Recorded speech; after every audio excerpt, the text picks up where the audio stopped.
welcome to episode 194, 3 Red Wings Rant. We're tirades and impassioned, pleas for your Detroit Red Wings finally have a home. A gome. That's right, Mike, we have a gome. We have a gome! I'm a sleepy boy. Mike, having kids is rough. Yeah. Let me tell you. That's why I skipped that. So, Mike, we have some breaking news for the Detroit Red Wings to go over tonight. But ultimately, this was about a couple hours ago. I looked at my wife, and we had just gone through a little bit of a nightmare spell with the kids, and I went, "Oh my God, I still have to record the podcast tonight." So I just told Mike, if this ends up being a 15-minute runner here and we don't get too many comments, I'm cool with that. So let's... do you remember that movie, The Santa Claus, with Tim Allen? Yeah, I just tried to watch the sequel this morning before my daughter lost her mind because it wasn't Minnie or Mickey Mouse. Oh, yeah. I don't even know why I watch things that aren't Mickey and Minnie. But this was one of those instances. Remember that part where Tim Allen, I think, he names all the different ways you can say Santa Claus? Yeah, Popo Shisho. Popo Shisho. And Chris Kringle. Matt, Santa goes by another name this year, and it's Uncle COVID, because the Red Wings got a Christmas miracle, and they got the whole week off. What a time, huh? Yeah, I was just on LinkedIn this morning, and I was there. I think it was Airbnb. Somebody posted all right, signing off for the next couple of weeks. We'll be back open on January 6th. And I was like, wow, could you imagine working at Airbnb? Well, now the Red Wings can, because they're going to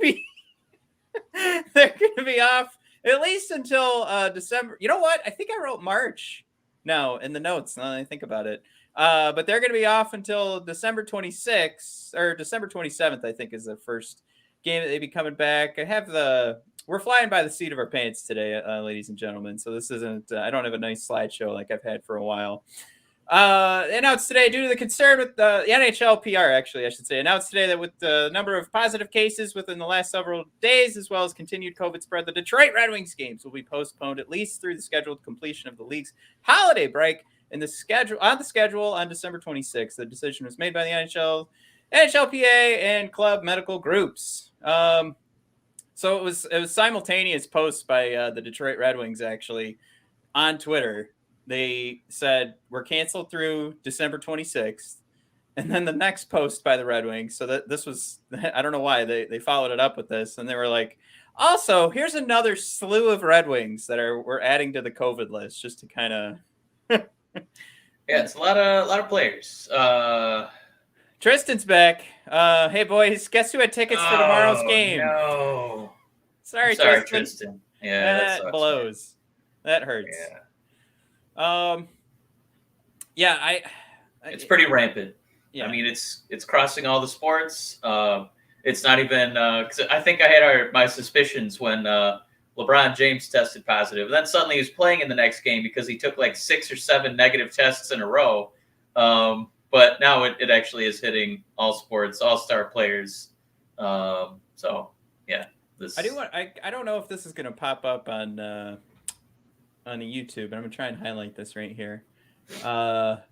This is on the NHL Public Relations post, the schedule update. So we do have the official statement from the NHLPA, but on their Twitter post, it says the Detroit Red Wings have been shut down at least through the scheduled completion. I would say anybody that is talking about this right now is not highlighting that little ditty right there. Let's not forget, Mike, across planet Earth, COVID is running rampant right now with is it Omicron or Omicron? I don't know. Omicron, something like that. Omicron. Yeah, that variant. Yeah, it's especially contagious. Yeah. Exactly. And everybody's, initial vaccines also happen to be wearing off after 6 months. So it's a perfect combination here. So I mentioned the at least through because clearly they're all going to go home and see family. Performance art. Hola, how you doing, buddy? Performance art, by the way, very active on Twitter this week. I've been having a blast discussing and Also holding back from yelling at performance art for some of his stuff he's been saying. But no, I do have fun with it. So performance art, you do you, and when I get angry, it just happens because sometimes we all disagree. But yeah, I mean, it's the holidays. They're gonna go see family.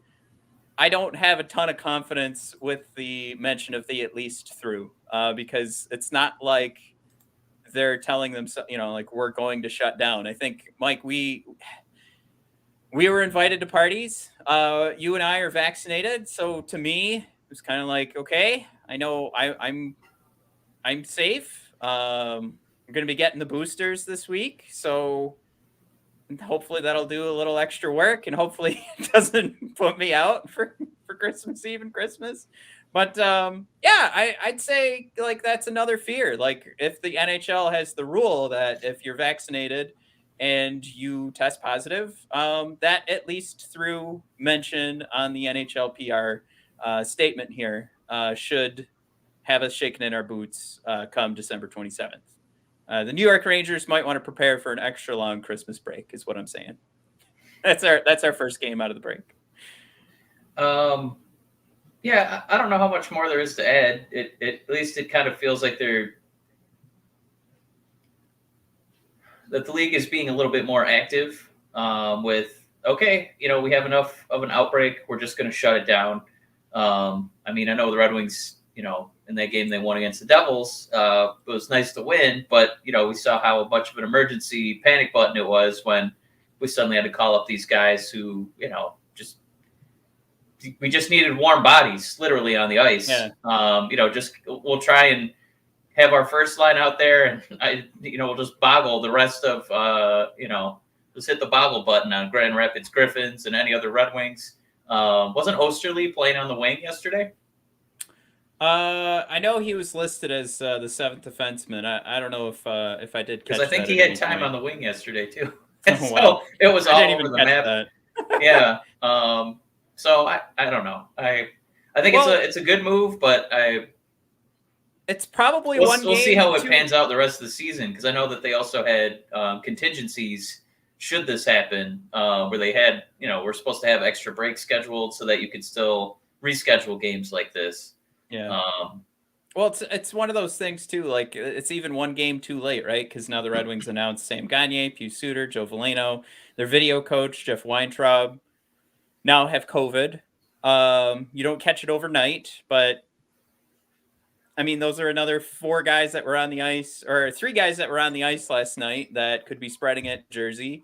And I don't know. It's just I like what you're saying about the NHL making the big move. Whoops, I lost you there for a second. Was that both of us that just disappeared? Yeah, I lost. Well, I thought you were like, this is a really good screenshot. Yeah.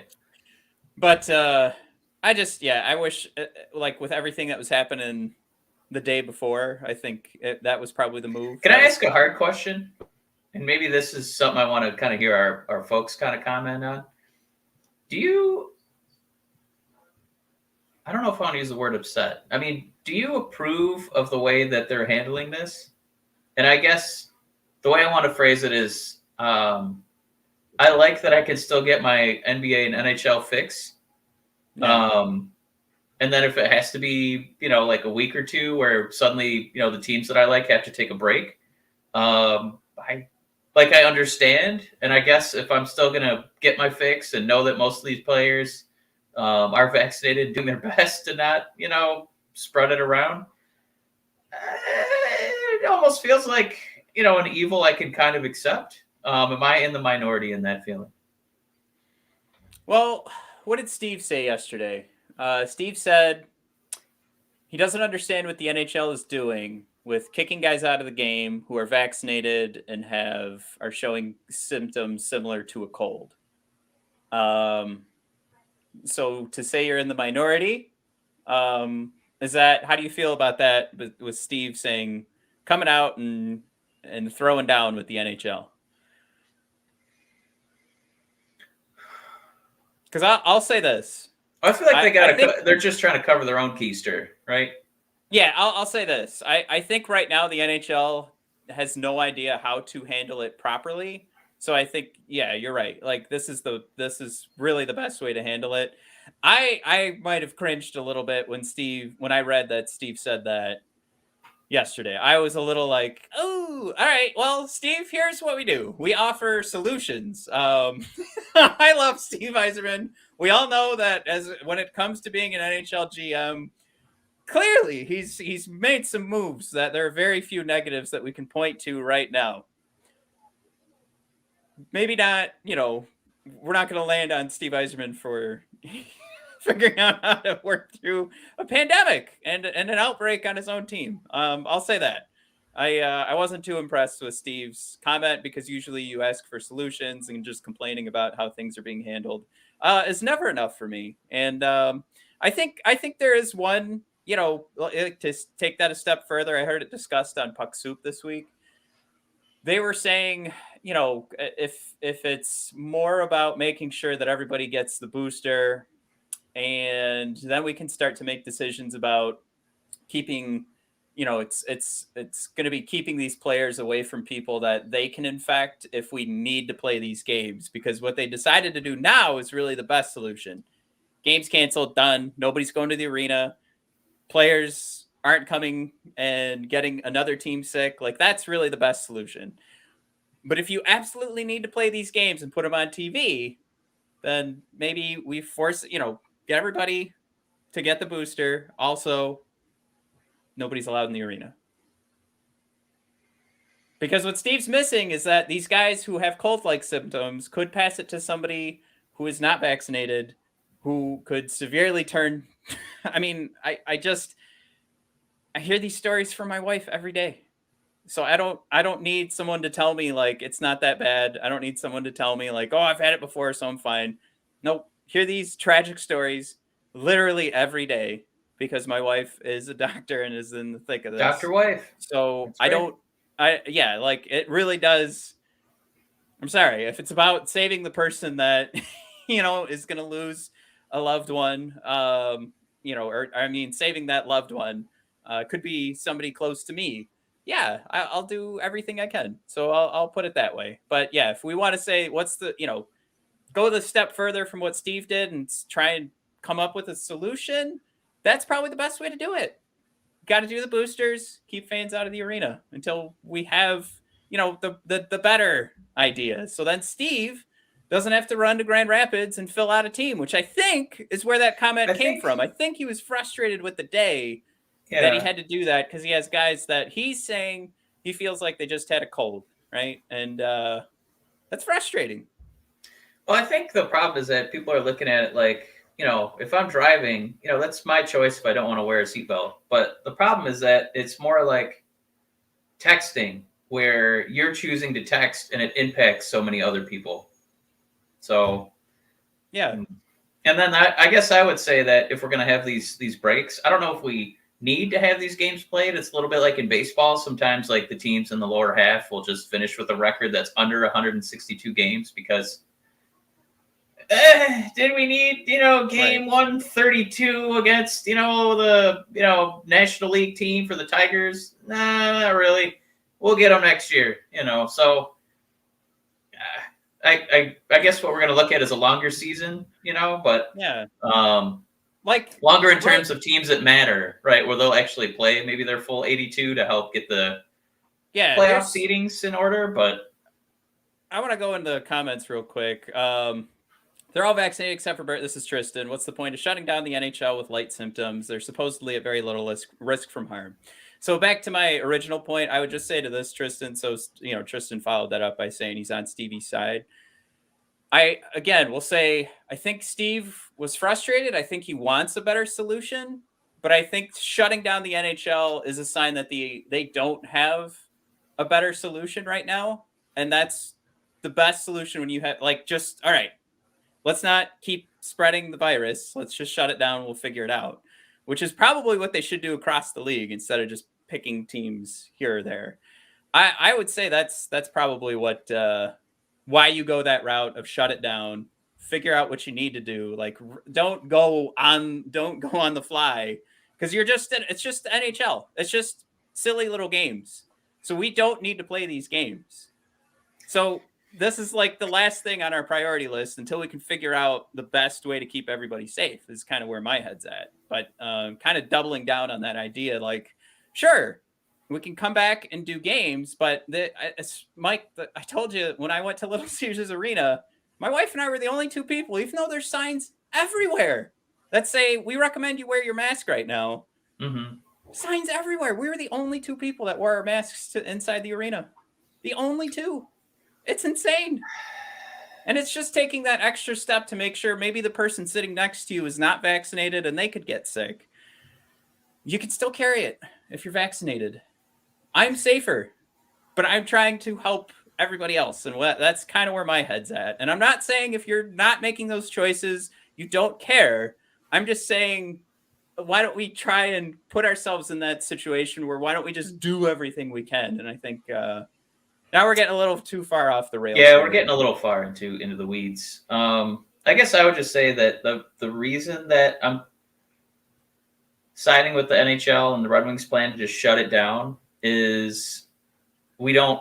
I still feel like we don't have enough data to really make the best possible decision of all time. So it's probably better to just shut it down and then kind of recalibrate once we kind of reset and everybody's kind of gone through a quarantine or like symptom-free period. So I don't mind hitting the reset button. That's probably the safest. It's probably not the quickest. There probably is, Tristan, a scenario where most of the guys, they're all like in their 20s and 30s. If they just stayed on the ice, we could probably just play a game. But just for covering everybody's heinies legally and money wise and not the Red Wings let me go to a game and I got sick and a family member died, that kind of thing. Like that's not even like they're not even gonna muck around with that anymore. So I kind of get where they're coming from. It is a very conservative choice, and I still think they're still putting games out there. I have no idea how the contact tracing actually works because when Blashill leans over to give him the play, you're telling me he didn't talk to Larkin in the past week? I have no idea how that works. You know what I mean? Yeah. Blashill's positive. He didn't talk to most of the team, and we still had enough guys for a game yesterday. It's just, we're just trying to figure it out. So I'm okay with the conservative shutdown. We'll end on this one. Tristan, we can talk later. I'm sorry, Tristan's coming up. He's got his counterpoints. But I also said maybe we'll just do a 15-minute episode. We're at 18 minutes. So we'll end it here. Tristan, I hear you what you're saying, and I think performance art put it the best here in terms of pathology and biomedical science. The knowledge of this virus is in the newborn baby phase. Basically not much. So yeah, that just comes back to until we figure out something better. Yeah, I'm not happy to miss, not be watching Red Wings tonight, but I get it. Tristan, do not apologize for sharing your opinions. In no way am I angry. No. I'm only angry at performance art, who was taking dumps on Grice. I'm just kidding. Performance art was trying to figure out why was I mad. Honestly, performance art, I can't remember. I think it might have been something. I don't even know if I was involved, but I get your comments just pop up in my feed. You could be commenting to somebody else, but this is actually a good example of how you shouldn't let anybody get you too angry on social media. Because I wasn't actually angry; that was more just for fun to state it that way. But I feel like we definitely need the context to this. I don't even remember what it was. It sounds like when you and I get in a fight. I don't even remember what we were mad about. Yeah, maybe I can scroll down here and just see. It's definitely a very important thing that we need to dwell on here as we kind of roll into the show. Oh, you know what? I think it was because I did. It was Grice. That's what we were talking about. So we had just scored. We were taking control of this one was my tweet, and then Performance Art replied and said, "Grice sucks." And then I said, "He is turning into a rough watch again." And then Performance Art response to I was pretty conservative with my comment. And then Performance Art was like, "No, he just sucks. No confidence in him." So I would at least say, so this was going to be my next comment. And I think then we got scored on and then we immediately scored again. So it was one of those things where I was like, crap, I got to put some videos together on Twitter before I responded to this, and then it got away from me. But yeah, I was just ready to say like, well, he did suck in the beginning of last season, and then the second half he was the best, like a top 5 goaltender in the league from expected goals. So I will say maybe he's streaky, and right now I think you got to win out of him. You know what Grice does, Matt? He makes you feel like saying Grice sucks. Because I want to say it too. And I know there's a lot of statistics, right? We can look at the second half. We can look at, once he plays like 9 games in a row, man, is he good. But it's like, we got to go through the first 8 games of shenanigans. And then we get to Grice goodness. So performance, I kind of get it. Like, he sucks. I know there's all these stats. I know. But I want to wait for him. He had a couple of rough games this season. I'm going to think about those. Yeah, maybe he'll come along, but performance art is. Maybe it just means like it's an indictment on Grice, but Nedeljkovic has just been that good. And I do want to give a quick shout out. Tristan did throw in the comments that this is just a frustrating situation for everyone. I don't want that to be missed, especially for anybody listening to the podcast and can't see the comments on YouTube. But yeah, absolutely, Tristan. I think that's why it gets so frustrating. We get so angry, or we get these cross opinions, is because we don't know what's going on with this situation. And I'm really bummed because we're missing a home game this week. Tristan especially. Yeah, Tristan had tickets. And we actually win home games. So I mean, that's one game that we had a shot to win. As we continue to pad this incredible home win-loss record. And performance art's coming back to us. He's very true. The more he plays, the better he is. You guys, if we give Grice like 30 games in a row, imagine how good he's going to be. Unbelievable. All right. Well, Mike, somebody else had a good game last night. Let's see if We're talking about Uncle Mo? Well, I guess you could throw Larkin in there, but man, that Mo Seider pass, huh? Yeah, that Seider pass, huh? Woo! I lost the tweet. I did have it saved. I don't know where it went. But yeah, Mo was great. I guess here we go. I was going to transition into this video, and I'm just doing a god-awful job of it right now. This was shared by Bally Sports this morning. It's pretty much just a recap of Larkin's game. So we can pull this up. I got to mute it real quick. Oh my god, we're going to get blocked. Okay. Whew. So, hey, turn that sound off. There we go. Oh, that's too far. All right. Podcast listeners, I do apologize, but here we go. We're going to go through the Larkin highlights here. So here's the first one. Hronek, I mean... Is this a Larkin highlight or a Hronek highlight? Because that was a pretty incredible play. Here, this is great. I'm glad you said that. Because this was... Can I say Hronek? We have not seen a knuckleball like this since, bless his heart, Steve Sparks on like the 1998 Detroit Tigers. But he did... There's no way... He's been practicing that one. He's been practicing. I've been watching the clips, man. Go to NHL.com, look up Hronek knuckleballs. I'm going to say I'm really glad it turned out this way. And I do think that this was something that Hronek, this totally could have been ready to go. This is what Hronek wanted to do. But there's so much luck that went into this, right? Is there? I'm going to say this guy is a league leader in empty net goals. You're telling me he doesn't also practice knuckleballs from 880 feet? I can give him more credit, but really, I tweeted last night that this was Larkin being a magnet for the rubber puck. Like, this is that's really what this turned into, especially here with Nemistikov and Larkin coming in late. Gets the pass from Suter. Now Nemistikov's got it, and just poof. There's Larkin out of nowhere, gets a second of the night. This was some beautiful skating though. Goal. That third one for Larkin. Man. Now, did everybody? I hope everybody was following along on Twitter because you know how advanced that skating move was. It's so advanced that like the NHL video game can't handle it, and your player just would have like back skated past the blue line. It just never would have worked. So he did something even a video game hasn't figured out yet. Oh, there's sound again. Oh, boy. Nope, we're canceled. Damn, our videos are getting taken down. There goes the archive. He's just feeling it right now, right? Like, it's not like that was the most amazing deke, but Larkin... We really got to queue up McCarty every time Larkin scores because he's healthy. Oh, my God. But yeah, I think the stats now, is he at is it 32 points in 33 games? But he's on pace for a 40-goal season. I'm not ready to comment on that till I pull it up. 29 points and 31 games. There we go. Yeah. Lucas, so he's finally jumped to the number one spot. Lucas at 28 points. And then Larkin now third in assists on the team because he notched one. And then Raymond now first, Seider second, both of those guys with 18. And then the goals, Larkin 15, Tyler 12, Lucas Raymond 10.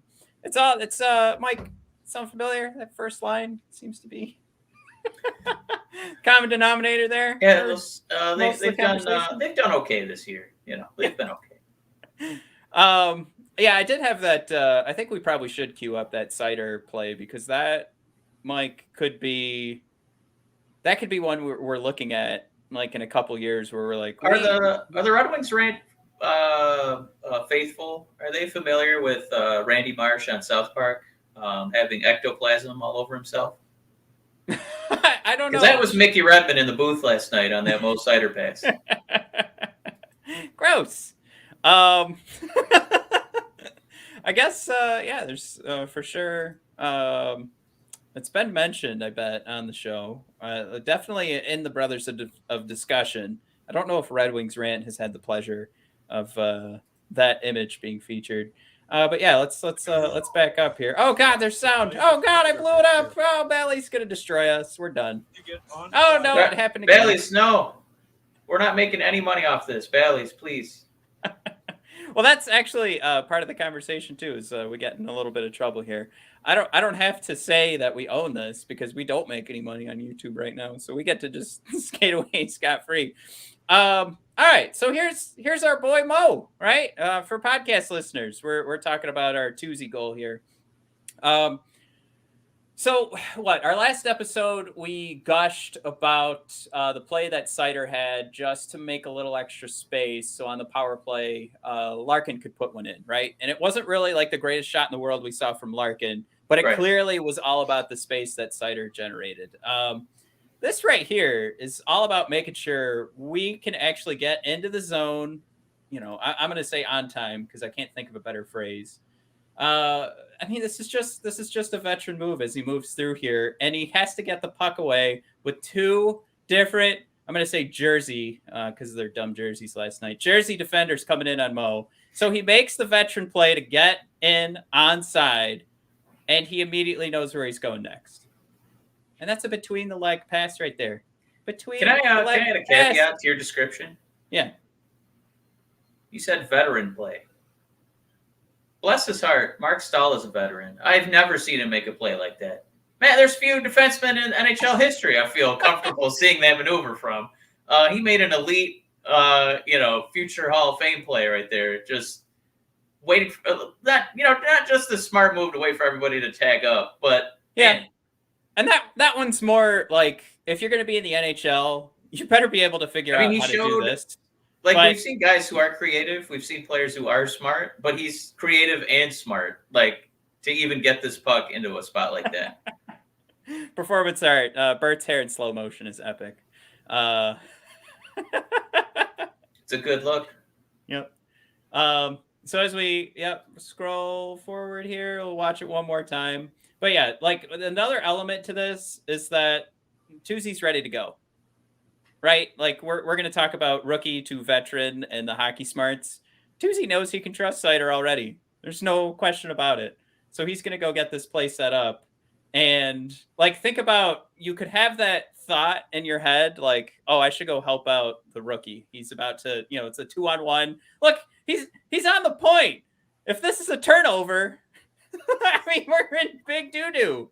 But no, Tuesday knows that Seider can handle it. I think that's an element of this play that got missed last night when it's getting dissected by Larry Murphy and Mickey Redmond, who have 1,000 years combined of NHL experience. And you talk about a first line, Mike, that has all the confidence in the world to just keep putting pucks in the back of the net. And you're trying to put a finger on it, right? Like, how could this first line be so dominant? And it's because they get to carry themselves with all this confidence, right? Like, they have all the skill, but if they didn't trust each other the way they do, we've had skill on the first line before, and it has looked pretty good in the past. But I think that's it. It's Bertuzzi going, all right, my rookie is about to get double teamed here, but I'm going to go to the net because he's going to get me the puck here in a second. That's insane. And it's really, two conversations there. Awesome, the chemistry this line has. And when I call it the line, we're talking about the first pair D with the first line. But, I mean, come on. Can I say, like, no. we're squeaking in, right, if the playoffs actually started today, right? We'd be the 8th seed. And it's felonious because we're above Boston, who has a better goal differential than us, and they've played, like, I think five fewer games. But with this week off, this extra time off where there's no Red Wing hockey, right. I'm going to be kind of glued to the Bruins. And I got to think Yzerman is too. Because if he's watching these Moritz Seider highlights, watching the standings, and if, by God, somehow we could be like within a point or two of the Bruins and still kind of be in the playoff hunt, Yzerman's got to be thinking, my God, we're going to be buyers at the deadline. Well, Mike, I'm gonna switch this out here, our overlay, so everybody can take a peek at what's going on the screen. That's a conversation that is coming up, right? We talked about Thanksgiving break. How far are the Red Wings going to be out of a playoff spot? Now we're talking about Christmas break, and there's still a playoff spot in our grasp. Now we can organize these guys by points percentage, and clearly Boston's above us. But now we've gone on top of Columbus at this point. Just within the last week, we were saying, well, Boston and Columbus are on top of us, so really we're 8th, but are we really 8th? We're holding on. And maybe it's just because we've had, the home games coming in at the right time. We've had the likes of New Jersey, who we both predicted, by the way. Mike, we go back an episode. I predicted a Tyler Bertuzzi hat trick. Mike, I'm pretty sure you predicted a Larkin hat trick. So we're going to have to cue that up at some point because you nailed that. I was close. I just knew somebody was going to score a lot of goals, and we nailed the two. I did predict Grice would suck. Well, you and performance art. Yeah. Performance. I think we were right again. Once again, he kind of sucked. So yeah, and I want to bring up what you just put in the chat, because that's key to this conversation. So we're showing the standings right now for anybody listening to the podcast. We do sit in the second wild card spot. Boston is behind us right now. Mike, did you just roll through these? We have 33 points. Boston has 30, but of course we have 5 games in hand. It's a lot of games. Yeah, the points percentage there is 532 for us, and Boston is 577. I mean, to give you an idea, too, Mike, on the Western Conference, everybody's above a 600 points percentage. Everybody that's got a playoff spot. So if you want to look at the Red Wings as legit playoff contender, we're not sniffing around. Like, we're not seeing a team at 532 and Columbus, who's at 518. We're all, like, sniffing around a playoff spot. Like, it's one of those things, like, that's part of the conversation why we're so deep into the season and still hold a playoff spot. So we have to be realistic with it. But, Mike, you make a great point. When do we start talking about buyers or sellers at the trade deadline? And Tristan threw up there, what's the ETA for Jakob? I saw that thrown at Max Boltman today. So he was doing a live Q&A on Twitter. And he did apologize for not having something more concrete. But I think it goes in line with what we said in the last episode, with probably going to hear something more for that timeline within, probably within a month here. We'll hear something new. And, I got to say, Mike, if he's getting shut down for the whole season, if they already know that, they better tell us. Because that is pretty scary. Yeah, my hopes are really high right now. I'm already doing the math about all the goals he's going to pump in on the second line. Can you pull up? Can you do one more favor for me? Yeah. Pull up the Western Conference standings. Pulled up. Crunch. Let me crunch those numbers. Okay. Oh, you have it. Is it set up for like playoffs? Yes. Can you just do the straight conference? Yeah, we can do that. Okay. Let's do it.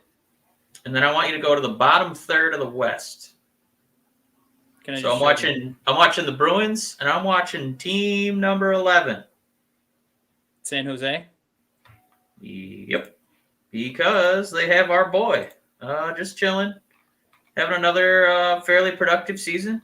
And we're talking about Hurdle the Turtle. That'd be my team. I want them to keep tanking, keep playing like crap so that we can, if Hurdle's going to leave, maybe we can throw a non-first and non-second round pick over there. Bring Hurdle the Turtle in, bring in Vrana. Woo! We start cooking, man. A second line. A second line of Hurdle the Turtle, Vrana, and I don't give a shit? Woo! That's a good line. Woo! Woo! Man. Tristan says he scored 20 goals. Write it down. Now, Silver 3344 does come in with a better, this is more attuned to, I think, what was said when he first went down. But it is the 4 to 6 months. And he says if he vaguely remembers, but you nailed it, Silver. Blashill alluded to that not indicating that he actually already had the surgery.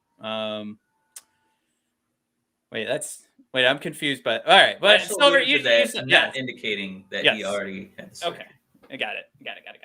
But I'm still saying after the Olympic break is Vrana. And Jared thrown out there, Hurdle would be solid. Absolutely. And that's who that was one of our guys on our free agency podcast. If you guys haven't heard that one, I'd say scroll back and listen to that one. And Tristan says, no, wait for free agency. To spend early on Hurdle wouldn't be worth it. We face Florida, we get bounced. Woo! Oh, man. Tristan, that's what we're doing. We want to figure this out right now. Mike got me excited.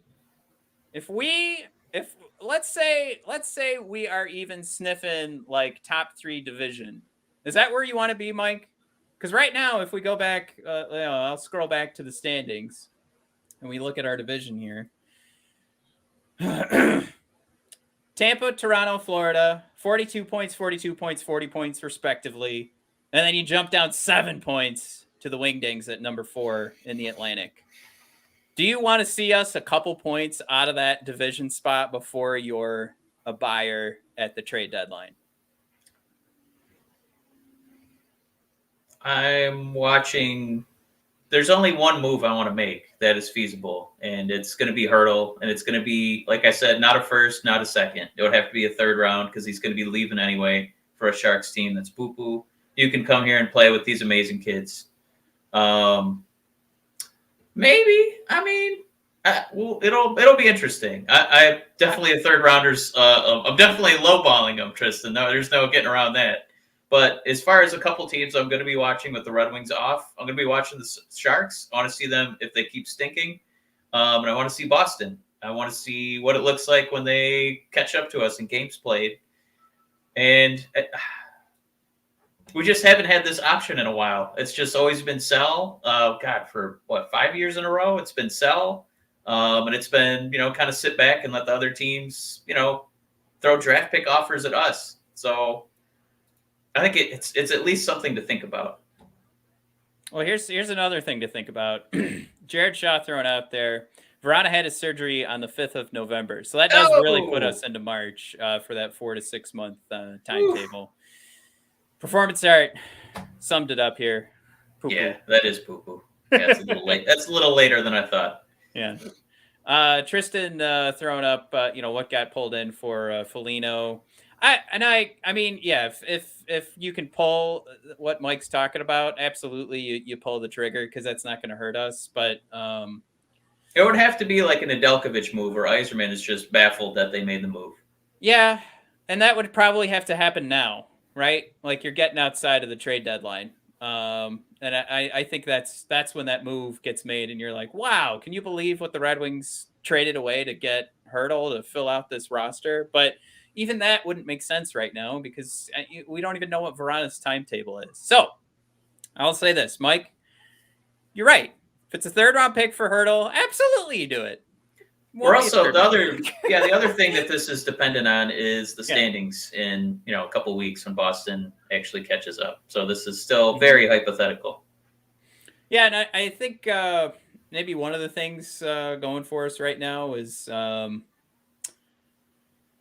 maybe how up in the air, the future is for all these different teams. So maybe there's a chance that those costs for trading these players goes down a little bit. But I mean, yeah, like I'd come back to Tristan's point of what happened at last year's trade deadline, and it was some guys are getting moved for some insane Pauls. Yeah. So I would just say we'll save this conversation for when we get closer, but I think it's absolutely worth it to say we're thinking about it, right? Like that's a conversation that has to come up. Are we going to be buyers or sellers? And how far up the standings do we have to be for you, Mike, to make us a buyer, for me to make us a buyer? I'm coming back to that conversation. I would at least like a positive goal differential, as well as seeing where Boston ends up. But I mean, -16, still, many games ahead of the teams that were ahead. It's not an accurate representation of the standings at this juncture.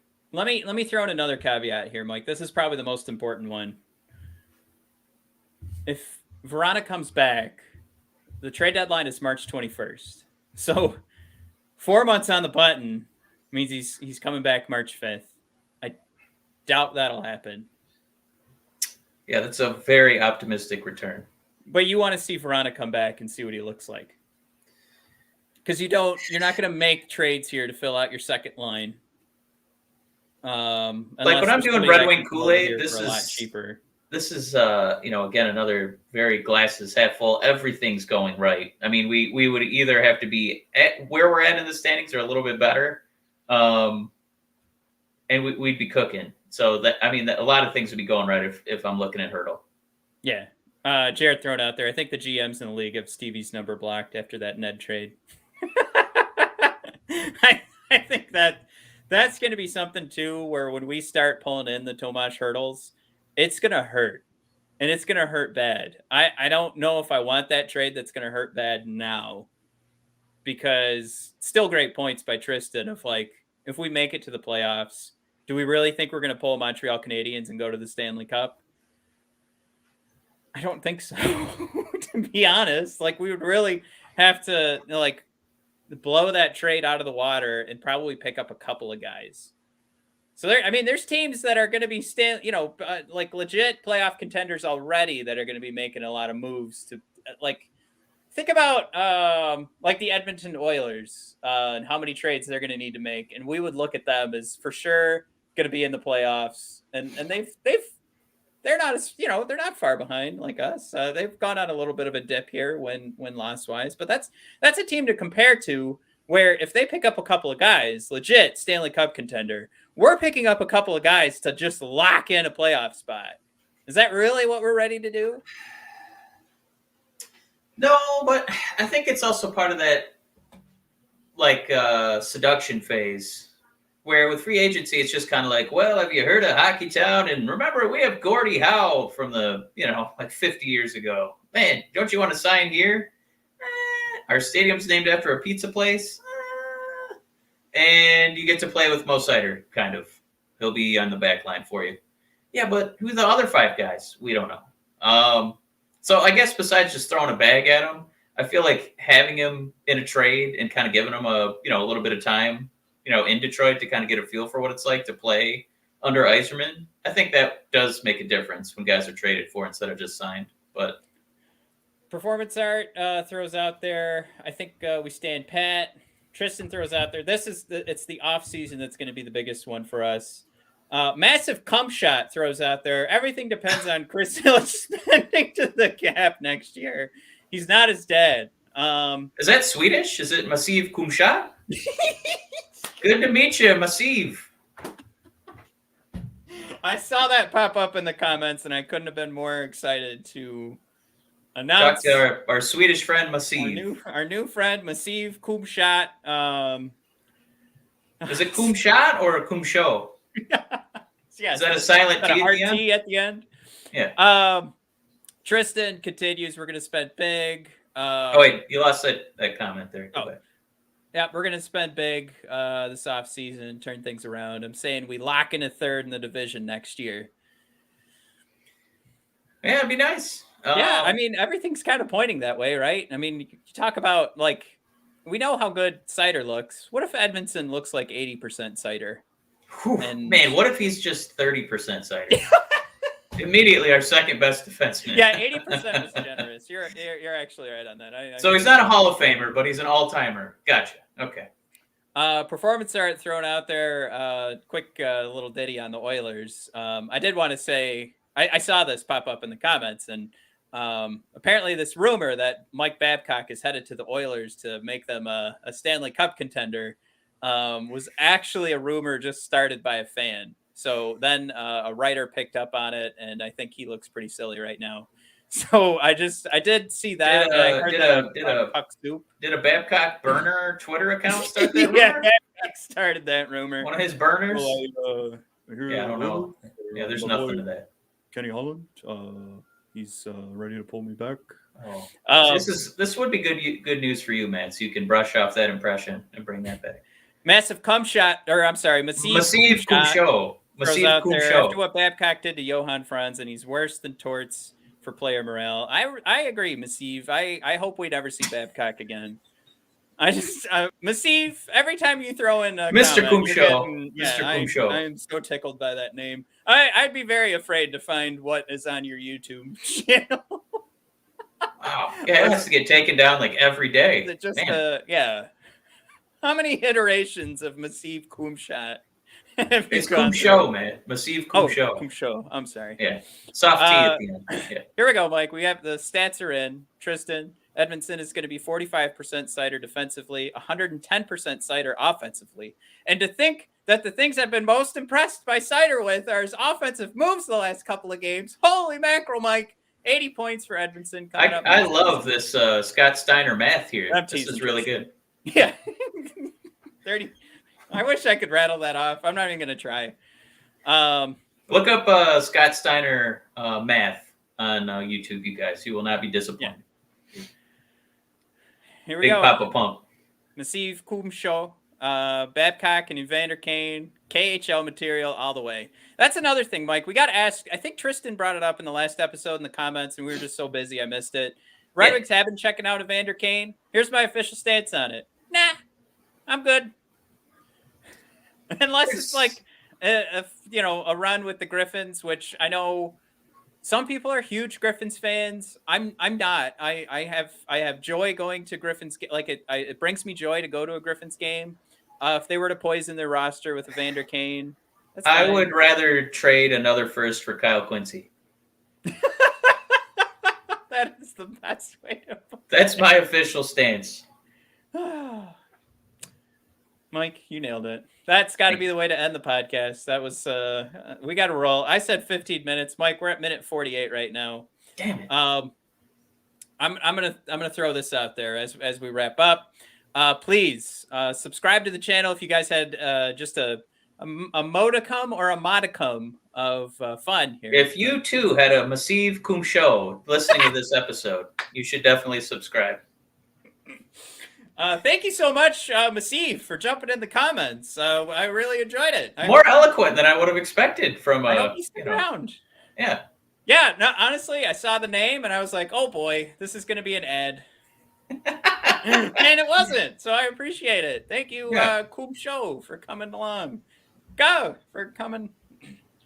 Anyway. Hey, I get it. I see what you did there. Good old Matt Lovin over there. All right, let's wrap this one up. Give us hit the old like button on the video right now, guys. I see there's 14 people watching. Could all 14 of you please hit the like button? Give us the old subscribe too. And then we're so close to 600. It'd be nice to hit 600 before the end of the year, even though my goal this year, Mike, was to hit 1,000. You know, at 600's fine. 60% of your goal doesn't hurt. But also, if you guys do have the time, the subscribe, rate, and review on Apple Podcasts does us the most good. So for the podcast to gain some ground here, the YouTube channel's doing great. We want that podcast to grow. So if you guys do have a second, just make up an Apple account, go in there, give us the review. Greatly appreciate it. We'll start reading off these reviews if you guys want to make me laugh. Massive Cum Show, if you want to go in there and give us your best. Give us please finish that sentence, Matt. Give us a review worthy of your name, and it's gonna be. You know what? I'll put it in my office. I'll create a poster if you do that, and then we'll make that our banner. On I our want to Twitter get to account. at least 895 subscribers Oh, because that's how All many right, goals Ovechkin's going to have. Tristan throws out there. He has the spelling for us. There we go. Massive Kumsho. I love it. All right. Let's go guys. watch. We got to go catch up on The Witcher. We got a lot going on tonight. What a show. What a program. So many you guys that have already seen Spider-Man and are spoiling it. You're the absolute worst. I hate you all. It's going to take me forever to find a babysitter around the holidays, but hopefully I see that one. But yeah, The Witcher, go check that out, guys. We got to go. I'm going to go watch it right now, but we'll see you guys. We might do an abbreviated episode after Christmas, but I think we might have time to do one normal one on Wednesday, Mike. Yeah, it's going to be a 5-minute episode, and then it will turn into 45 minutes like usual. Yeah, So. We're planning for 5. So clearly 45 will be. That's where we'll. Absolutely. All right, we're hitting 51 minutes. All right, thanks for tuning in, everybody. I hope you guys had fun. We'll see you later. Bye.